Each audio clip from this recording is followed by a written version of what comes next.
Hello friends, स्वागत है आपके अपने यूट्यूब चैनल विमरीश कोचिंग क्लासेस में। हम आशा करते हैं कि दोस्तों आप लोग एकदम स्वस्थ और मस्त होंगे। सीटेट एग्जाम 2024 जो कि आपका जनवरी में प्रस्तावित है, अगर देखा जाए दोस्तों तो काफ़ी कम समय बचा है। इस समय सबसे ज़्यादा जरूरी है कि आप ज़्यादा से ज़्यादा प्रैक्टिस सेट या मॉडल पेपर सॉल्व करें। आज की क्लास में हम आपको हिंदी पेडोलॉजी के 30 प्रश्नों की प्रैक्टिस सेट कराएंगे। इन प्रश्नों को आप देखिए और स्वयं मूल्यांकन जरूर करिए कि आपकी इन 30 प्रश्नों में कितने सही हो रहे हैं।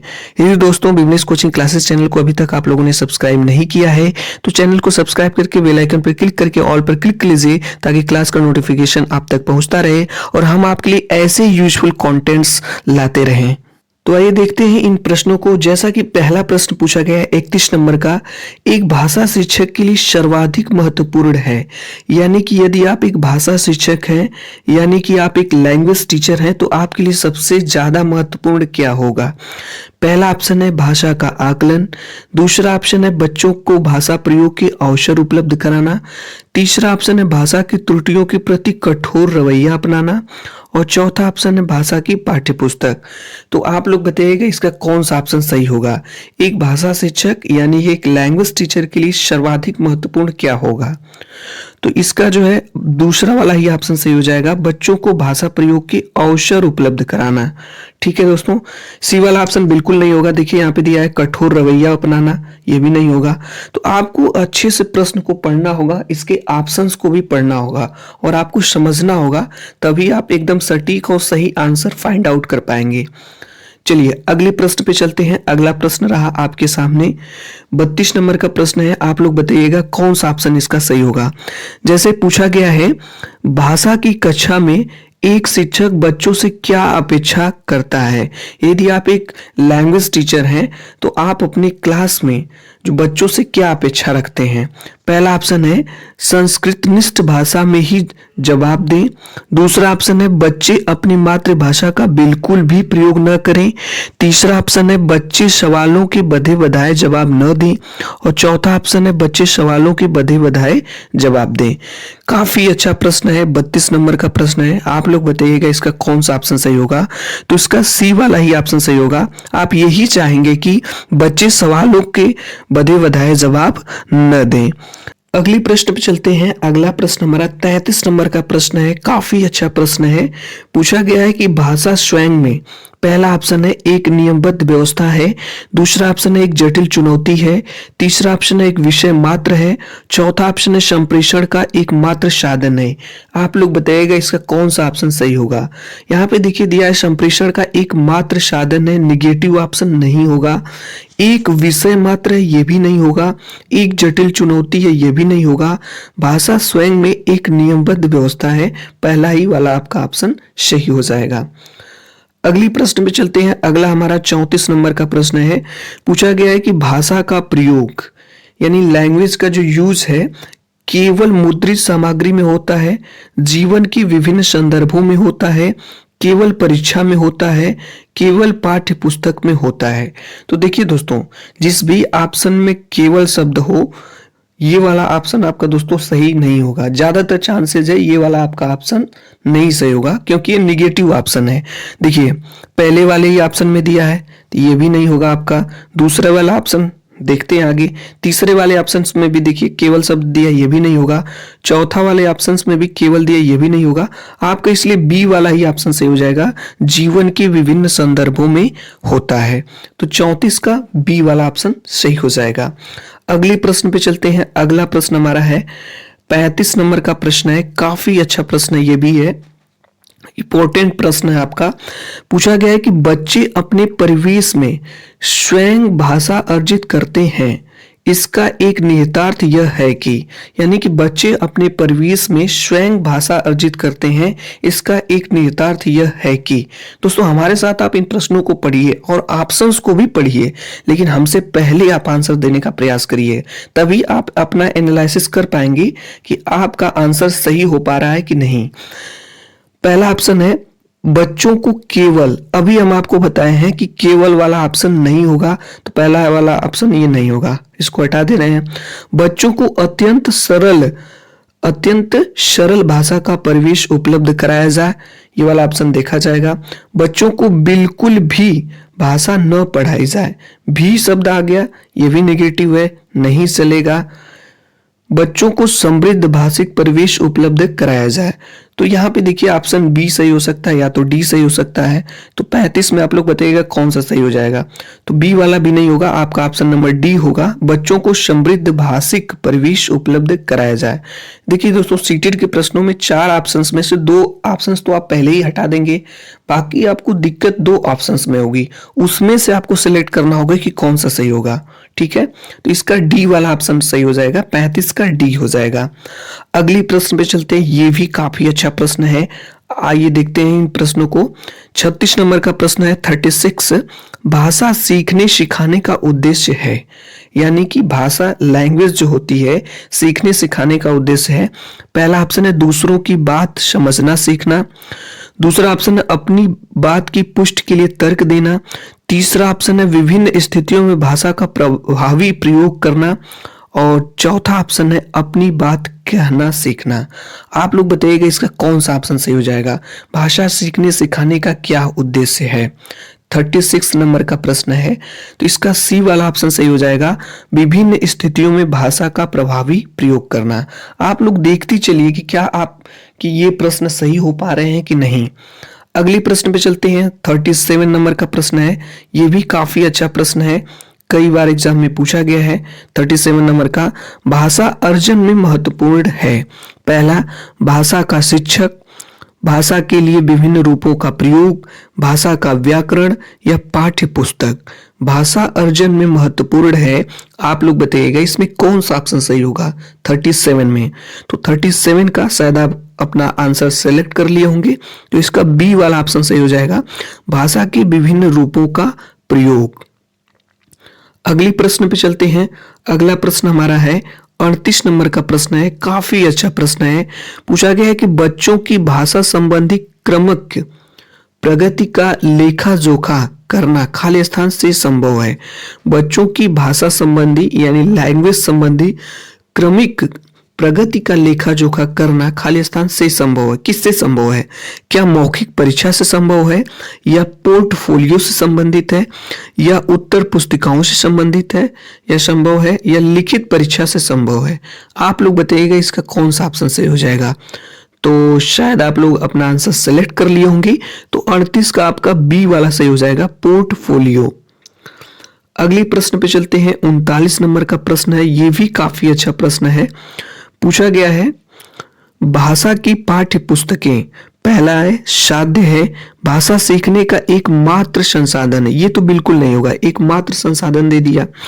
अभ्यास परक ही होनी चाहिए, ही हो गया आपका, भी हो गया, एकमात्र हो गया, केवल हो गया, ये सभी शब्द नेगेटिव है, और ज्यादातर चांसेस है अगर ये ऑप्शंस में आए तो इनको आप हटा दिया करिए, ये वाले ऑप्शंस तो नहीं सही होंगे आपके। ठीक है, डी वाला ऑप्शन आपका है साधन है। तो आप लोग बताइएगा कि भाषा की पाठ्य पुस्तकें कौन सा ऑप्शन इसमें सही हो जाएगा 39 में।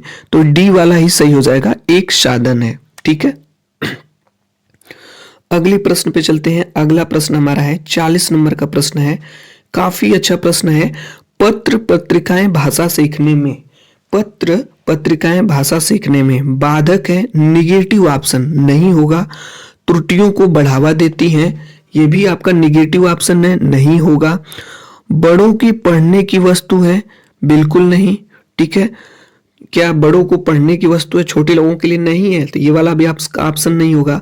डी वाला ऑप्शन है साधन है, बिल्कुल यही सही है, पत्र पत्रिकाएं भाषा सीखने में साधन है। ठीक है, अगले प्रश्न पे चलते हैं। 41 नंबर का प्रश्न है, पूछा गया है कि बच्चों की भाषा के आकलन का सर्वाधिक प्रभावी तरीका है। पूछा गया है बच्चों की भाषा क्या, यानी कि अगर आप उनके लैंग्वेज का असेसमेंट कर रहे हैं तो उनके लिए सबसे सर्वाधिक मेथड प्रोसेस क्या है।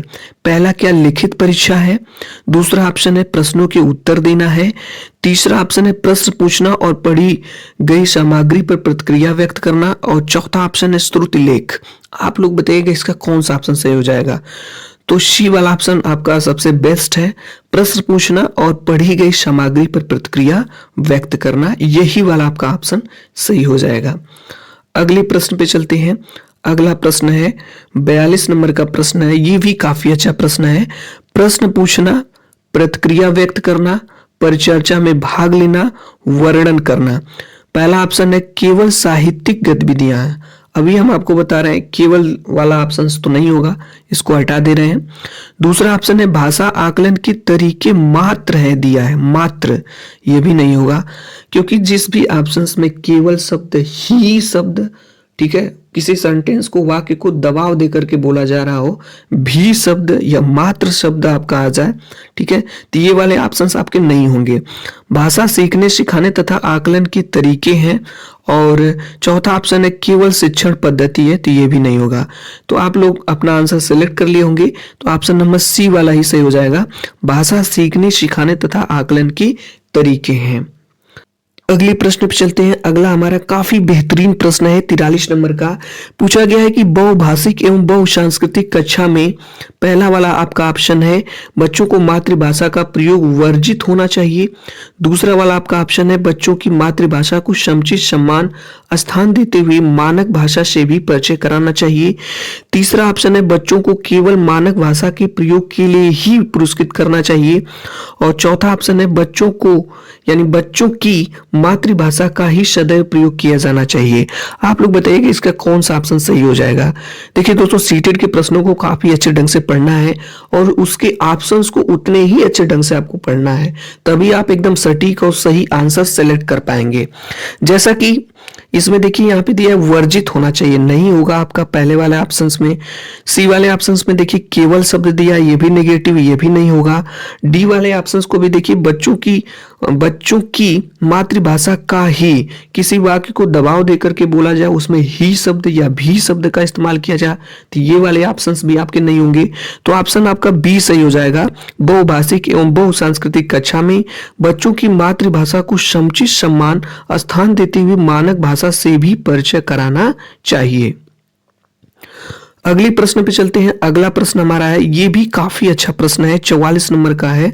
पूछा गया है कि भाषा के व्याकरण की समझ को, यानी लैंग्वेज जो होती है आप उसके व्याकरण की समझ को, पहला ऑप्शन है केवल वस्तुनिष्ठ प्रश्नों के माध्यम से आंका जाना चाहिए। क्या आप लोग बताइएगा ये वाला ऑप्शन आपका सही होगा? बिल्कुल नहीं होगा, क्योंकि यहाँ पे केवल शब्द दे दिया, हटा दीजिए इसको। दूसरे वाले ऑप्शंस में देखिए दिया है केवल लघुत्तर, ये भी नहीं होगा। तीसरे वाले ऑप्शंस में देखिए निबंधात्मक प्रश्नों के माध्यम से आंका जाना चाहिए। और चौथा वाला आपका ऑप्शन है संदर्भ परक प्रश्नों के माध्यम से आंका जाना चाहिए। आप लोग बताइएगा इसका कौन सा ऑप्शन सही होगा इन दोनों में? तो डी वाला आपका ऑप्शन सही हो जाएगा, संदर्भ परक प्रश्नों के माध्यम से आंका जाना चाहिए। अगले प्रश्न पे चलते हैं। अगला प्रश्न हमारा है, ये भी काफी अच्छा प्रश्न है, 45 नंबर का प्रश्न है। निम्नलिखित में से कौन सा भाषा शिक्षण का उद्देश्य है? निम्नलिखित में से कौन सा भाषा शिक्षण का उद्देश्य है? पहला है निजी अनुभवों के आधार पर भाषा का सृजनशील प्रयोग करना, क्या ये वाला ऑप्शन आपका सही होगा? या भाषा सीखते समय त्रुटियां बिल्कुल न करना, क्या ये वाला आपका ऑप्शन सही होगा? या भाषा की बारीकी और संदर्भ बोध को सही रूप से समझने की क्षमता को प्रोत्साहित करना। और डी वाला ऑप्शन आपका है भाषा के व्याकरण सीखने पर बल देना। बल देना ये बिल्कुल नहीं होगा, आपका ए वाला भी नहीं होगा, ठीक है। बी वाला ऑप्शन आपका नहीं होगा, सी वाला होगा।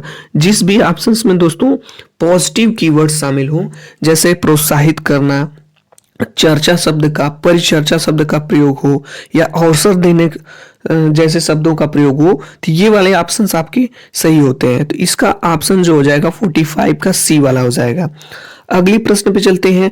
यहां से देखेंगे हम लोग जो है दिया है कविता को पढ़कर निम्नलिखित प्रश्नों के जो 46 से लेकर के 51 तक दिए गए हैं सबसे उचित विकल्प चुनिए। जैसा कि दोस्तों हिंदी के 30 प्रश्नों में आपसे 15 प्रश्न जो है आपसे पेडोलॉजी के पूछे जाएंगे और 15 प्रश्न जो है आपसे पैसे से पूछे जाएंगे। जैसा कि हम लोग 15 प्रश्न पेडोलॉजी के देख चुके हैं, अब हम लोग जो है 15 प्रश्न जो है पैसे से देखेंगे।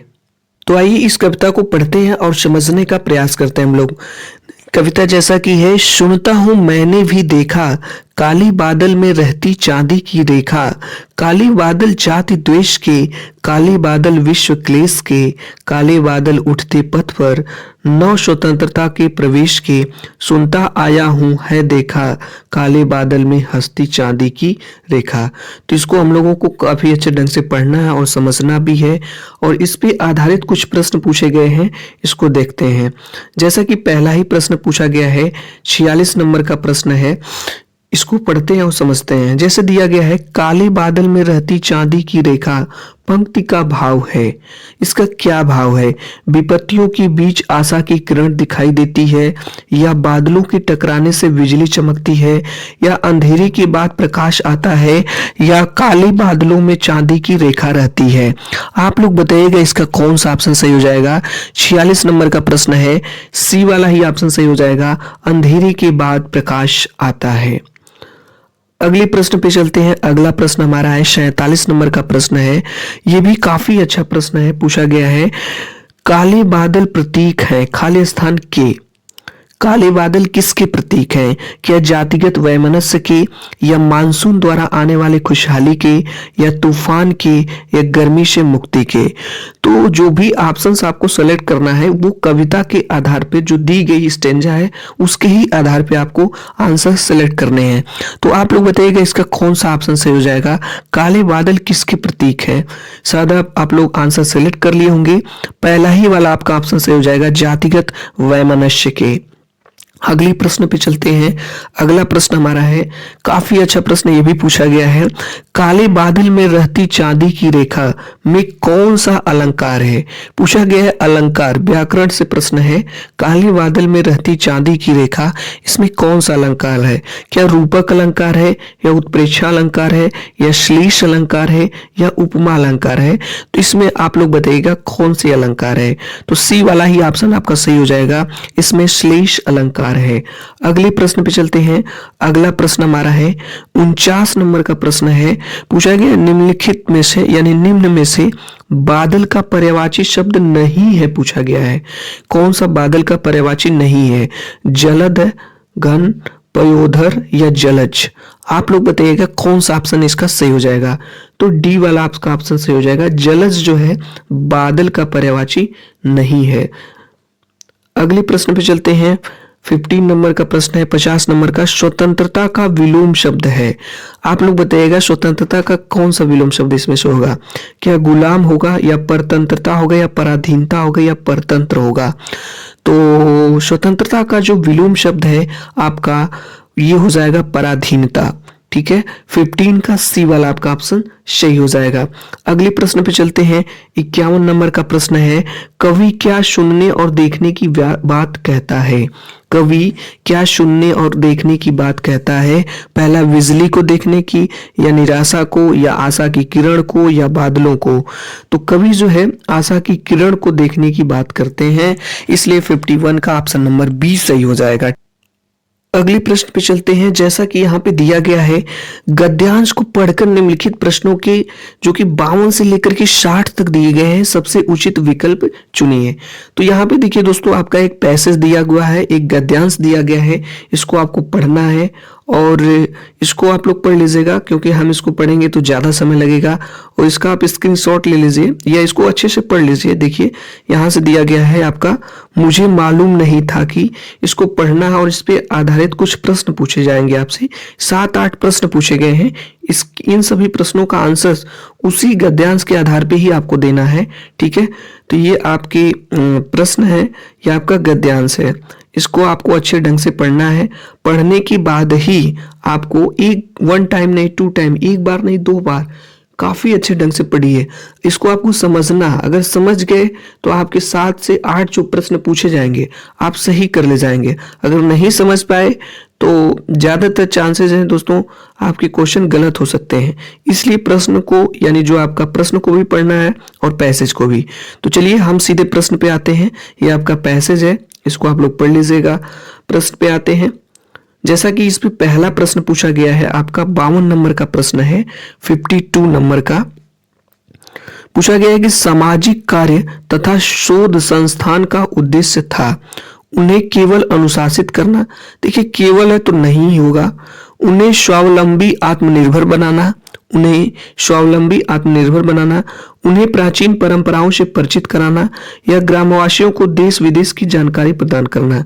जब आप पैसेज को पढ़ेंगे तो उसमें ये साफ साफ लिखा है, उस पैसेज का निष्कर्ष से निकलेगा उस गद्यांश का, उन्हें स्वावलंबी आत्मनिर्भर बनाना। ऑप्शन नंबर बी सही हो जाएगा आपका। अगले प्रश्न पे चलते हैं। अगला प्रश्न हमारा है 53 नंबर का प्रश्न है, लेखक का मानना था। पहला वाला आपका ऑप्शन है ग्रामवासी अपनी समस्याएं स्वयं सुलझा सकते हैं। दूसरा वाला आपका ऑप्शन है ग्रामवासियों को अपनी समस्या स्वयं सुलझाने की आदत है। तीसरा वाला आपका ऑप्शन है आधुनिक समय में वैज्ञानिक उपकरणों और जानकारी से कटकर या उसकी अवहेलना करके तरक्की नहीं की जा सकती। और चौथा ऑप्शन आपका है आधुनिक समय में वैज्ञानिक उपकरणों और जानकारी के बल पर ही तरक्की नहीं की जा सकती। तो आप लोग बताइएगा इसमें से कौन सा ऑप्शन आपका सही हो जाएगा 53 का। तो सी वाला ही आपका ऑप्शन सही होगा। जैसे यहाँ पे देखिए दिया गया है पर ही तरक्की नहीं की जा सकती, ये वाला आपका ऑप्शन भी नहीं होगा, बी वाला भी नहीं होगा, ए वाला भी नहीं होगा, सी वाला आपका ऑप्शन सही हो जाएगा। अगले प्रश्न पे चलते हैं। अगला प्रश्न 54 नंबर का है। आप लोग बताइएगा इसका कौन सा ऑप्शन सही होगा। संस्थान के निर्णय और संचालन में आधारभूत भूमिका इनमें से किसकी तरक्की है? केवल गरीब और दलित महिलाओं की, या उस गांव में रहने वाले सभी लोगों की, या गांव प्रधान की, या संस्थापक की? देखिए दोस्तों, एक कॉमन क्वेश्चन है। अगर आप थोड़ा सा अपना माइंड सेट करेंगे तो आप आंसर फाइंड आउट कर सकते हैं। यहाँ पे देखिए केवल ये भी नहीं होगा, तो बी वाला ही ऑप्शन सही हो जाएगा। संस्थान के निर्णय और संचालन में आधारभूत भूमिका उस गांव में रहने वाले सभी लोगों की है। ठीक है, ऑप्शन नंबर बी सही हो जाएगा 54 का, 54 नंबर क्वेश्चन का।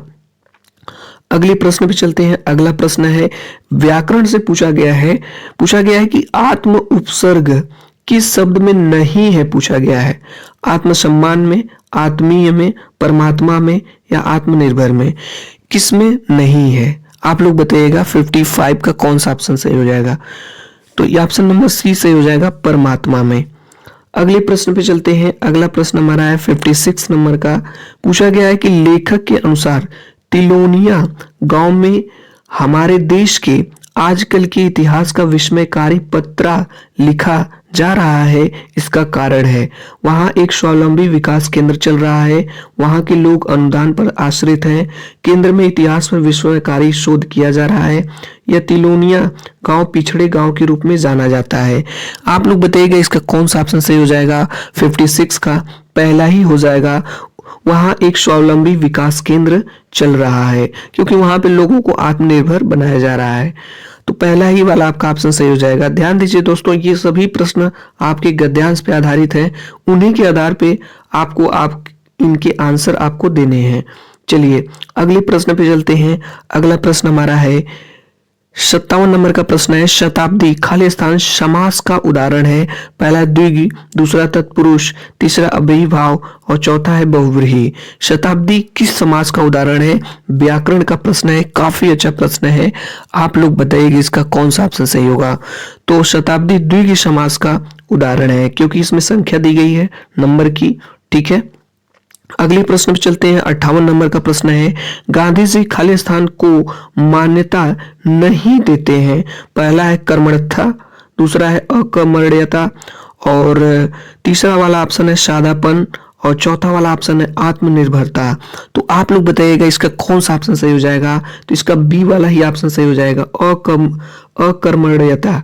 ठीक है, अगले प्रश्न पे चलते हैं। अगला प्रश्न हमारा है 59 नंबर का प्रश्न है निम्नलिखित में से संज्ञा का उदाहरण नहीं है। पहला है स्वावलंब, दूसरा अनुशासन, तीसरा अनुशासित, चौथा है आत्मनिर्भरता। इसका कौन सा ऑप्शन सही हो जाएगा। निम्नलिखित में से संज्ञा का उदाहरण नहीं है पूछा गया है, यानी इनमें से कौन सी संज्ञा नहीं है। तो सी वाला ही ऑप्शन सही हो जाएगा, अनुशासित। और आज की क्लास का अंतिम प्रश्न है 16 नंबर का। उपयोगी शब्द का विलोम शब्द है, यानी उपयोगी शब्द का विलोम है अनुपयोगी, अनुपयोगी, उपयोगिता, अउपयोगी। आप लोग बताइएगा इसका कौन सा ऑप्शन सही हो जाएगा। तो 16 मीन 60 नंबर का पहला ही ऑप्शन सही हो जाएगा, उपयोगी शब्द का विलोम अनुपयोगी है। आज की क्लास में हिंदी की 30 प्रश्नों में आपके कितने सही हुए, कमेंट्स बॉक्स के माध्यम से दोस्तों जरूर बताइए। और आज की यह क्लास आपको कैसी लगी दोस्तों, अपनी प्रतिक्रिया अवश्य ही दीजिएगा।